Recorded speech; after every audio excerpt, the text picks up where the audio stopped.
Twisting downwards, in a spinning spiral, the microscopic blue blob landed daintily on the copper straw, weaving down through it till the creature reached sturdy flesh.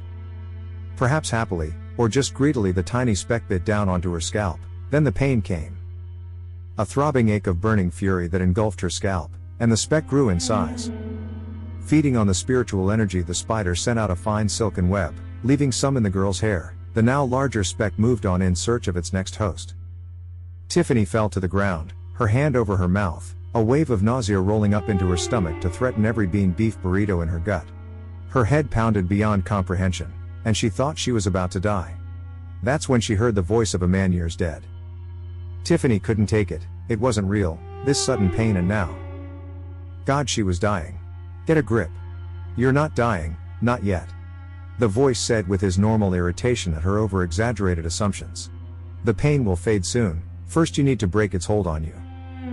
Break what's hold? Tiff laid on the ground, her head pressed against it. What was he talking about? God, her head was pounding. The silk weavers, one bit you. That's the reason for your sudden head pain and nausea. If you don't break its hold on you soon, you will become part of its life force. So it will kill me? No, it's not so simple as that. As of right now it is nearly harmless. It is not until it has fed on numerous people that it becomes any sort of a threat. You have a tad bit more of a problem than most because of your spiritual power. My spiritual power? Never mind that, quickly now, it's on your crown, just left of the parting. It's still on me. She panicked a bit. No, not it, but its silken web. Now, hurry, it must be broken. We cannot allow these creatures to grow larger than a quarter. What would happen if they did? Well, Tiffany's head had calmed and she was able to look up, but his form was hardly there to see. It would lay eggs.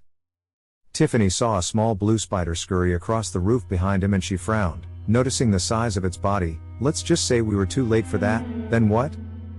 I so hope you're pulling my leg, the boy from her 7th grade class frowned, but she shook her head. That would make life so much harder for you. Hurry now, you must get the others out of here. Every link these creatures create, every bite they take, they grow that much in size. You must not allow them to reach the size of a small dog. They get that big. Tiffany frowned, her eyes watching the spider through her former friend's transparent head. Oh, she so hated spiders. To think that they could get so big, she shuddered. However, the way Deucin spoke made her ask, what happens if they get that big? They get creepier. Her mind answered, but his was stranger. They turn into moths, and whatever happens, we do not want them to become moths. Tiffany knew she was asking a lot of questions, but her mouth was on autopilot and she replied. What happens if they become moths? She liked moths, they were like less pretty butterflies. They start killing people. Tiffany's eyes widened, she had not seen that. The spiders are harmless and the moths are deadly. Great, just bloody great. She could deal with the moths, the freaking spiders she couldn't handle. She pushed herself up on shaking legs, the nausea still rolling in her stomach. She had failed to break the link, she could see it in the frown on Deucin's face. Her friends were in the next room, and millions of tiny blue specks were covering the ceiling. How in the hell was she going to pull this off? How do you kill them? She set her jaw. Hate spiders as she may, she had to do something, even if it was just to run for the exit. I don't know. Tiffany did a double take at the ghostly form of her friend. What do you mean you don't know? Can they not be killed or something? Deucin shrugged. I don't know, I didn't figure that part out. All I know is they get bigger until they become moths, and you don't want them to become moths. You have got to get the others out of here before that happens. With enough spiritual energy to become moths, they will continue to grow larger and likely change. Likely change? This was just getting greater and greater. Yes, the blue spider becomes a death's head moth, which in turn becomes a web spinner. So the moth becomes another spider? No, a web spinner is well, kinda like a winged centipede, I suppose. Regardless, we cannot allow it to get to that phase, nor any of its forms after that if it has any. Tiff frowned, her phobia holding her there with him. Trying to stall, she opened her mouth once more, but he shook his head. The spiders gather spiritual energy, linking their victims to them by a fine thread of silk so that they can return to you later. Once they become moths, they cocoon those victims in a heavy silk. Paralysis sinks in moments later. Once that creature becomes a moth, Tiff, you cannot get away. And the hopper, He looked away, his eyes low, It burrows into you while you can still feel it eating away at your insides, and I'm not sure what it does past that point, you just don't want it to become a moth, whatever you do. Panic gripping her stomach tighter, Tiffany raced forward, the chill to his words causing her to gain motion. Spiders, spiders, spiders. Deadly fucking spiders.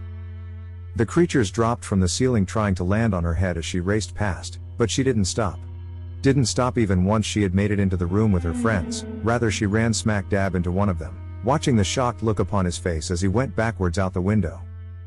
Tiff hadn't quite meant to do that, but she seriously hoped that there was water in the pool today. She feared to look. Turning her eyes to the others, she gave a crazed look. Run, run fast if you wish to live. For if those spiders land on you, so help me you would have wished you'd went out that window too. As if to help her case, Deucin lifted something off the desk nearby, writing on the board in bold letters.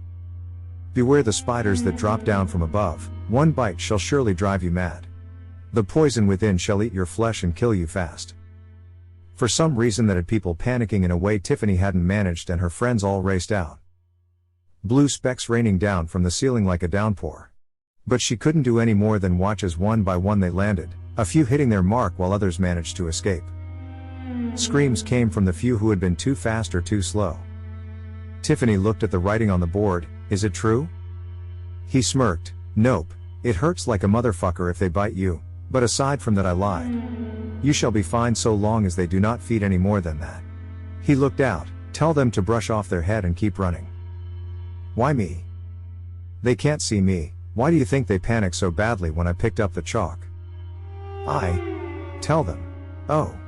Wipe off your head and keep running, she yelled, but they were slow on the uptake, and so she added, now, damn it. Tiff looked back at Deucin once they'd vanished from sight. Why can I see you then? You have spiritual power. He shrugged. It awakened when your spiritual energy became threatened by that bite. Now. He picked up a match. Your turn, Tiff. Run fast and don't look back.